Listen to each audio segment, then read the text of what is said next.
Happiness is not your destination, but your way of life. Margaret Lee Runbeck.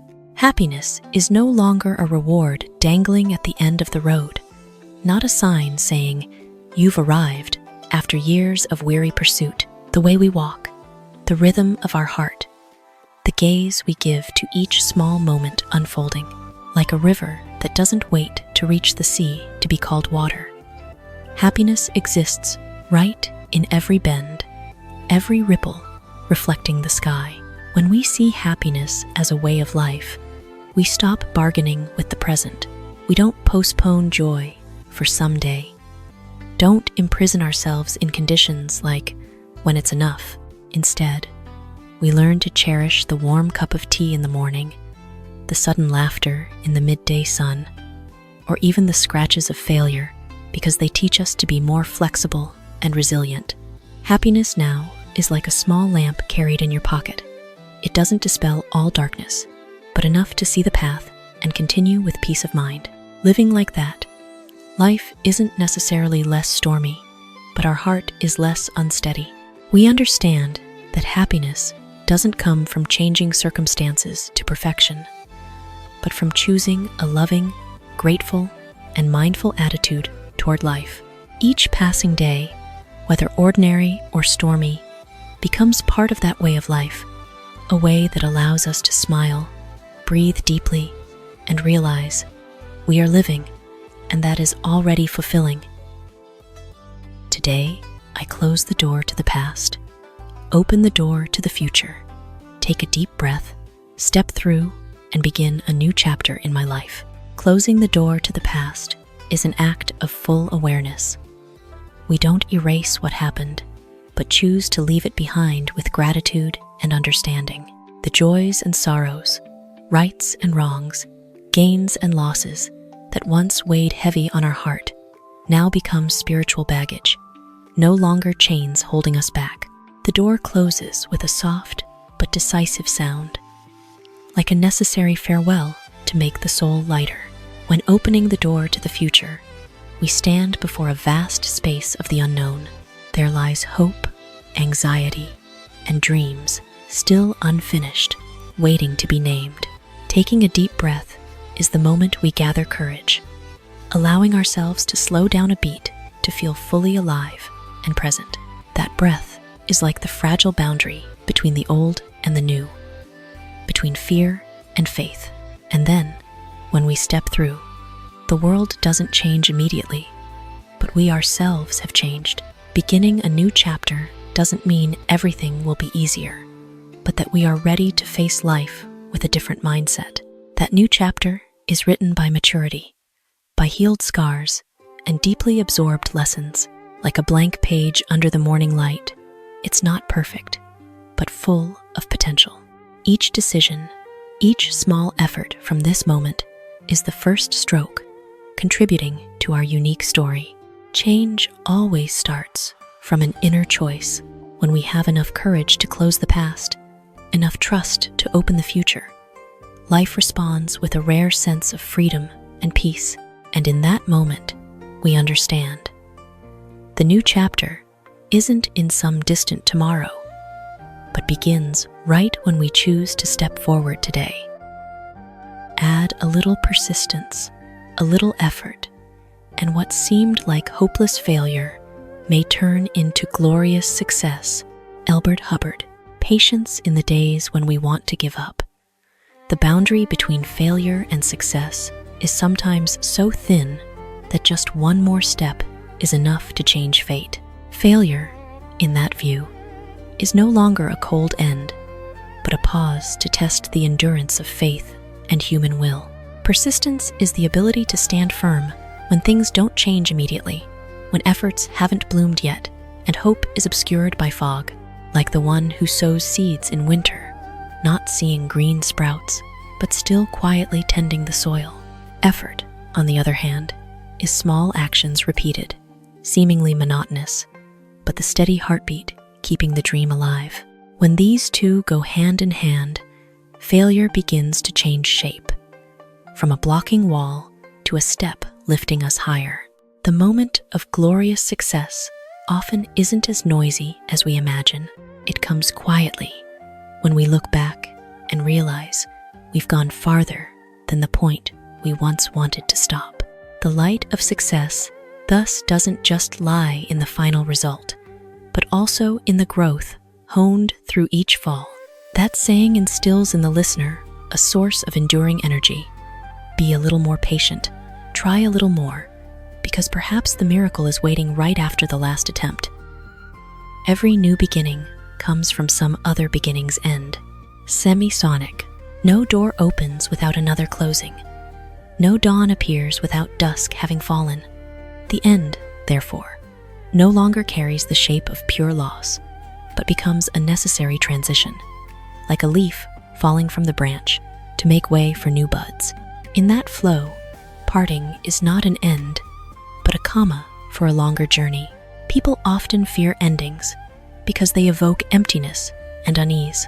We regret the familiar, regret what was once attached, even when it no longer fits. But it's in that emptiness that life has space to form.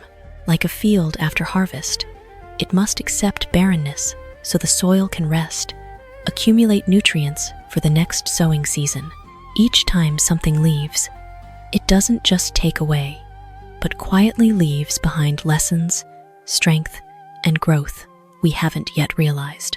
When understanding that beginnings and endings always go together, we learn to face change with more composure. We no longer cling desperately, nor close our heart tightly for fear of hurt. Instead, we embrace the end like a gentle reminder that we are growing, moving forward.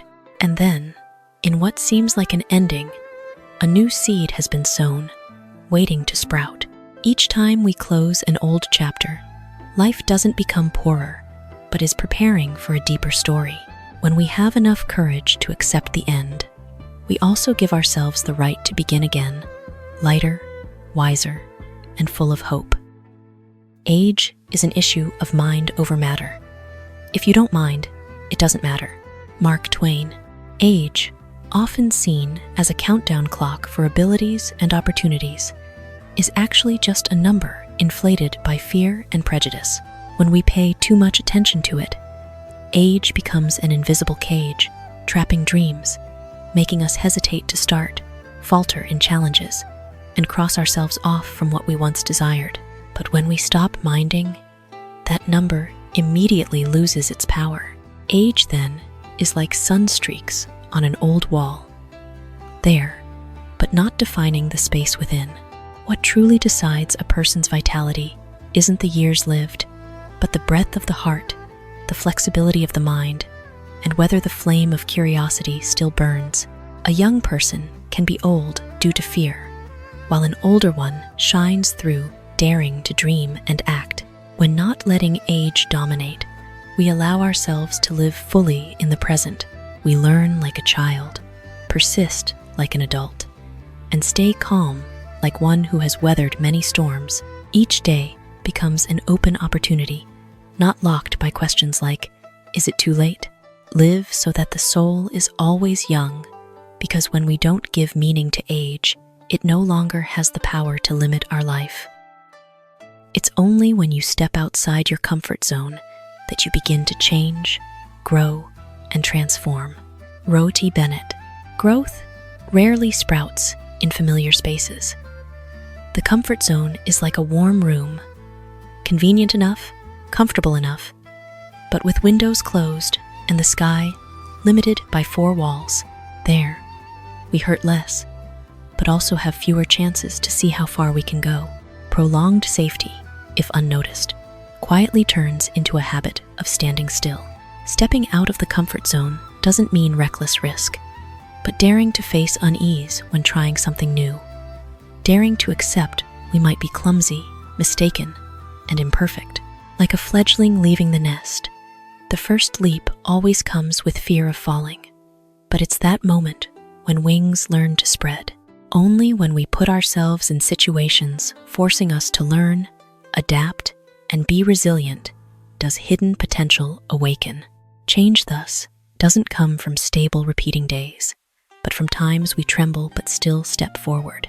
Each new experience, success or failure, hones resilience and expands inner limits.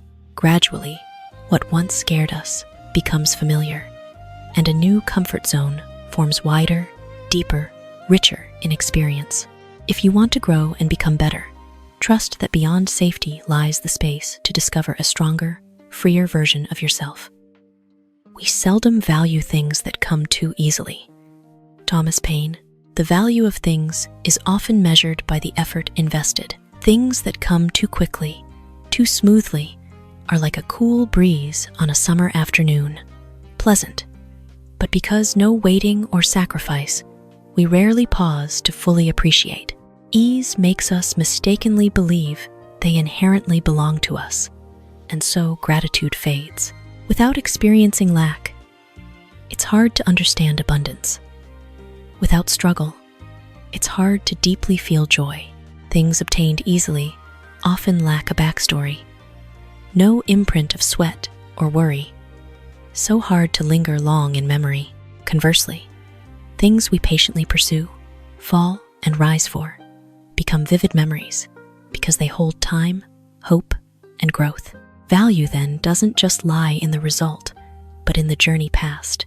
Not to deny luck or ease, but to remind us to look deeper at what we have. When realizing that ease is also a form of grace, we start to cherish more each opportunity, relationship, small achievement. Just slow down a beat to acknowledge and be grateful.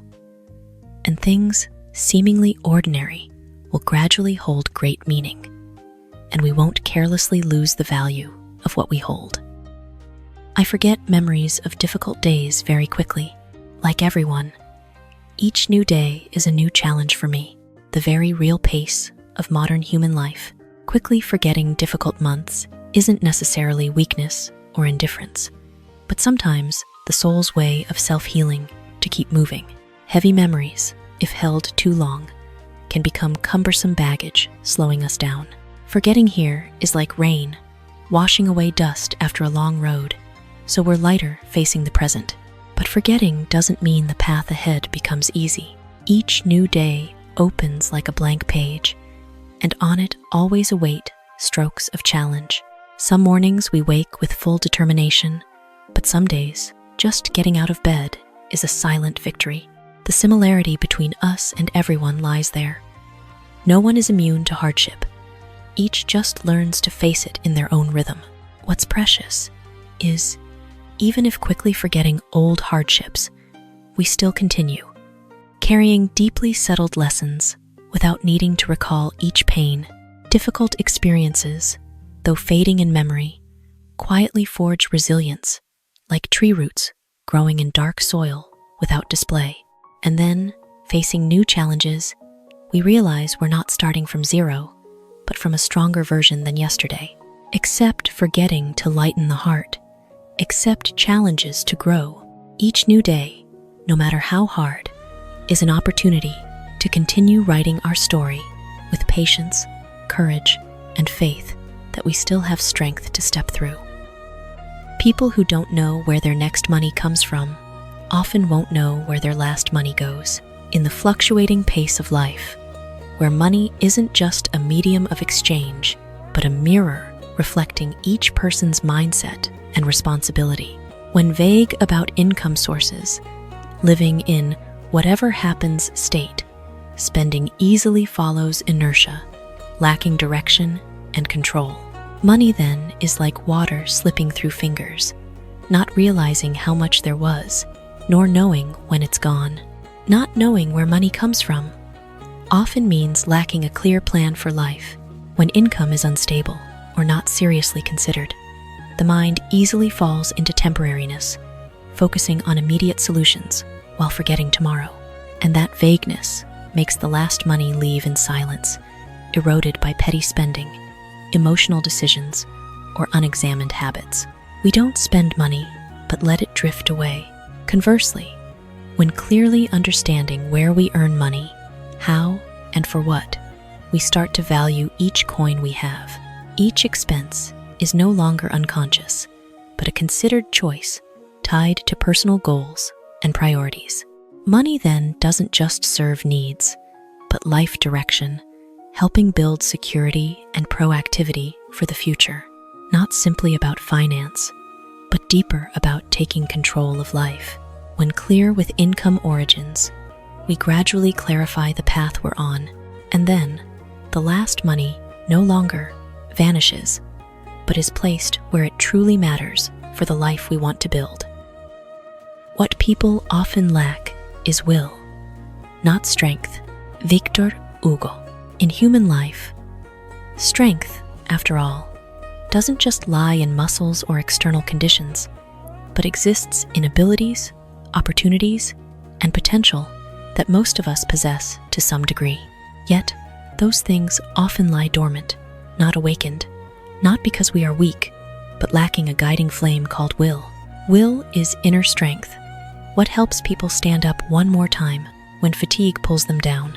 When lacking will, strength, even if present, becomes fragmented, like a boat with oars, but no helmsman. We easily give up midway, compromise with circumstances, and convince ourselves impossible before truly trying to the end. Many dreams don't die because too hard, but because lacking persistence to pursue to the very end.